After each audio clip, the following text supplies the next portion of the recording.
Bagaimana kabarnya hari ini? Sehat? Alhamdulillah.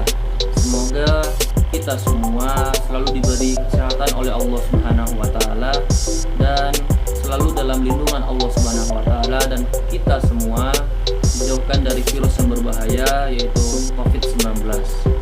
Anak-anakku semuanya, sebelum kita memulai pembelajaran pada hari ini, alangkah lebih baiknya kita membaca basmalah secara bersama-sama. Bismillahirrahmanirrahim. Amin. Semoga materi yang Bapak sampaikan ataupun materi yang Bapak paparkan dapat Ananda simak dengan baik dan dapat Ananda pahami dengan baik. Untuk itu, mari kita saksikan materi berikut ini. Materi yang pertama, sejarah kelahiran Nabi Muhammad SAW. Nabi Muhammad SAW lahir pada hari Senin 12 Rabiul Awal bertepatan dengan tanggal 20 April 571 Masehi. Nabi Muhammad SAW lahir dalam keadaan yatim. Ayahnya Abdullah bin Abdul Muthalib wafat saat Nabi Muhammad SAW masih berusia 6 bulan di dalam kandungan ibunya, yaitu Siti Aminah.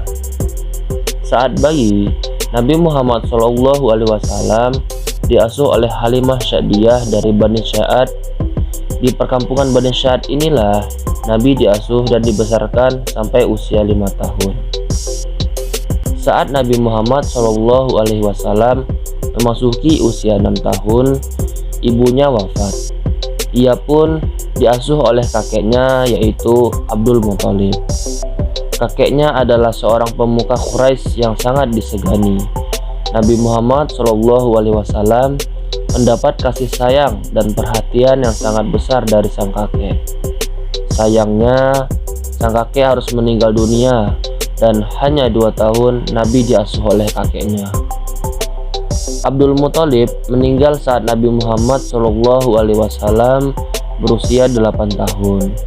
Kemudian, selepas Abdul Muthalib meninggal, Nabi Muhammad SAW diasuh oleh pamannya, yaitu Abu Thalib, sampai menginjak remaja.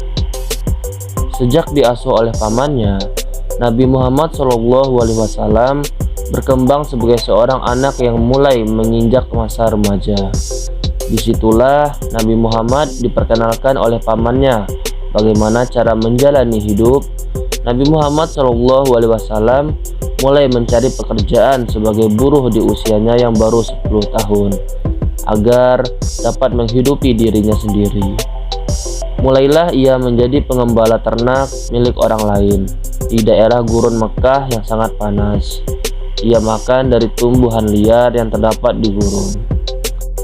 Pada usia 12 tahun, sang paman melihat kecerdasan dan kematangan keponakannya.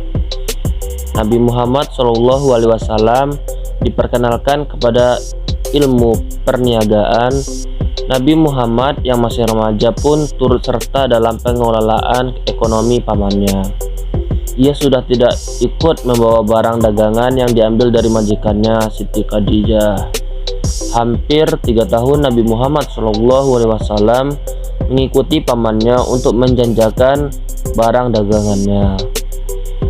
Ketika kafilah dagang mereka sampai di kota Basrah di wilayah Syria besar, seorang pendeta terkenal di masa itu, yaitu Buhairah, menghampiri Abu Thalib dan mengatakan, "Aku mengenali anak muda ini sebagai sosok yang kelak akan dinobatkan sebagai rahmat bagi semesta alam.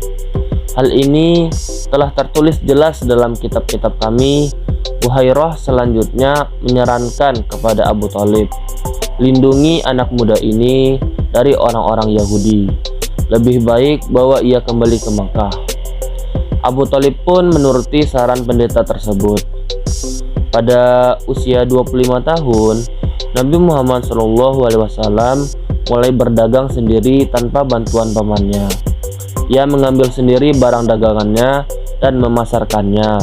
Ketika berdagang, Nabi Muhammad SAW sangat jujur, tidak pernah membohongi para pembelinya.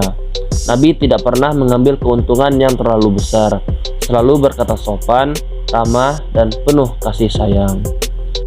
Jadi, faktor keberhasilan usaha dagang Nabi Muhammad SAW diantaranya yaitu: yang pertama, berpendirian teguh; yang kedua, memiliki semangat kerja yang tinggi; yang ketiga, memiliki kejujuran yang luar biasa; yang keempat, menjunjung tinggi amanah atau kepercayaan yang diberikan orang lain; yang kelima, mampu menghadapi segala cobaan dan rintangan dalam perjalanan; yang keenam, menyamakan pelayanan terhadap para pembeli; yang ketujuh, memiliki sifat percaya diri; yang kedelapan, menampilkan keramahan dan kesopanan serta kasih sayang kepada siapa saja. Kejujuran, perilaku santun, kesopanan berbicara, kerja keras, dan kecerdasan Nabi Muhammad SAW merebut hati setiap orang, termasuk Siti Khadijah. Pertama-tama ia meminta Nabi Muhammad SAW untuk memasarkan barang dagangannya ke Syria. Hasilnya luar biasa. Itulah yang membuat Siti Khadijah tertarik dan akhirnya menikah dengan Nabi Muhammad SAW. Mereka dikaruniai 7 orang anak, yaitu Ibrahim, Qasim, Abdullah, Zainab, Ruqayyah, Ummi Kulsum, dan Fatimah. Materi yang kedua, perjuangan dakwah Nabi Muhammad SAW periode Mekah. Wahyu yang pertama kali turun kepada Nabi Muhammad yaitu Quran Surat Al-Alaq ayat 1-5. Kemudian dengan turunnya wahyu yang kedua yaitu Quran Surat Al-Mudassir ayat 1-7, Rasulullah SAW mulai berdakwah secara bersembunyi-sembunyi. Nabi mengajak orang-orang yang terdekat dengannya. Tujuannya agar mereka lebih dulu percaya kepada semuanya, kepada seruannya. Materi yang kedua, perjuangan dakwah Nabi Muhammad SAW periode Mekah. Wahyu yang pertama kali turun kepada Nabi Muhammad yaitu Quran Surat Al-Alaq ayat 1-5. Kemudian dengan turunnya wahyu yang kedua yaitu Quran Surat Al-Mudassir ayat 1-7, Rasulullah SAW mulai berdakwah secara sembunyi-sembunyi. Nabi mengajak orang-orang yang terdekat dengannya. Tujuannya apa? Supaya agar mereka lebih dulu percaya kepada seruannya dan mengikutinya. Tempat yang beliau pilih untuk berdakwah adalah rumah Al-Arqam bin Abil Arqam Al-Akhzum, orang-orang yang pertama kali memeluk Islam atau yang dikenal Asy-Syabiqun Al-Awwalun dan Ummu Aiman. Selain yang tersebut di atas, berkat bantuan Siti Khadijah dan Abu Bakar As-Siddiq, dari hari ke hari bertambahlah orang-orang yang beriman kepadanya, baik pria maupun wanita. Sahabat pria yang kemudian segera beriman adalah Utsman bin Affan, Zubair bin Awam, Abdurrahman bin Auf, dan lain-lain. Setelah Rasulullah menerima wahyu Quran Surat Asy-Syu'ara ayat 214-215, beliau mulai berdakwah secara terang-terangan. Pertama-tama, Nabi mengumpulkan seluruh sanak keluarganya di kaki Gunung Safa untuk mengajak mereka beriman kepada Allah Subhanahu wa Ta'ala. Akan tetapi, salah seorang pamannya yaitu Abu Lahab bersikap sinis dan tidak mau menerima dakwah Rasulullah. Banyak cara yang dilakukan oleh orang-orang kafir Quraisy untuk menghambat dakwah Rasul. Di antaranya, mencoba menyuruh pamannya Abu Thalib untuk menghentikan dakwah keponakannya itu. Namun, Nabi Muhammad menolak dan mengatakan, "Demi Allah, meskipun seluruh anggota keluarga mengucilkanku, aku akan terus berdakwah menyebarkan ajaran agama Islam." Setelah kafir Quraisy gagal dalam menghambat dakwah Nabi Muhammad, maka kafir Quraisy memboikot Nabi Muhammad SAW, Bani Muthalib dan Bani Hashim. Karena pemboikotan ini, umat Islam terkurung di celah-celah kota Mekah bernama Syib. Adapun isi pemboikotan itu tertulis dalam selembar surat yang berisi: yang pertama, kaum Quraisy tidak akan menikahi orang Islam. Yang kedua, kaum Quraisy tidak menerima permintaan nikah dari orang Islam. Yang ketiga, kaum Quraisy tidak akan melakukan jual beli dengan orang Islam. Yang keempat, kaum Quraisy tidak akan berbicara ataupun menengok orang Islam yang sakit. Yang kelima, kaum Quraisy tidak akan mengantar mayat orang Islam ke kubur. Yang terakhir atau yang keenam, kaum Quraisy tidak akan menerima permintaan damai dengan orang Islam dan menyerahkan Muhammad untuk dibunuh. Adapun penyebab keberhasilan dakwah Rasulullah di Mekah, diantaranya yang pertama, berakhlak mulia. Yang kedua, memiliki analisa sosial yang cerdas. Yang ketiga, memiliki niat yang kuat. Yang keempat, penuh kasih sayang.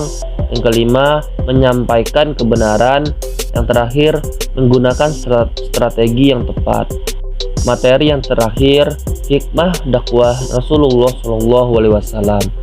Adapun hikmah yang dapat diperoleh dari dakwah Rasulullah di Mekah yaitu yang pertama, menumbuhkan keyakinan bahwa Allah pasti akan menolong hambanya yang sabar.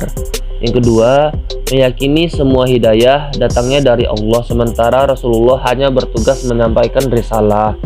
Yang ketiga, Islam mengajarkan persamaan hak dan derajat bagi semua manusia. Yang terakhir, yang keempat, setiap perjuangan dakwah membutuhkan pengorbanan. Rasulullah dan para sahabat telah mengorbankan harta, benda, dan jiwa untuk menegakkan ajaran Islam. Baik anak-anak semuanya, itulah pemaparan materi yang dapat Bapak sampaikan. Semoga Ananda semua dapat memahami materi yang telah Bapak sampaikan, dapat mencerna materi yang Bapak sampaikan, dan Ananda semua paham tentunya dengan materi yang Bapak sampaikan. Bapak berharap semoga kita semua selalu semangat untuk mencari ilmu, semangat dalam belajar, meskipun sekarang kita belajar melalui via online.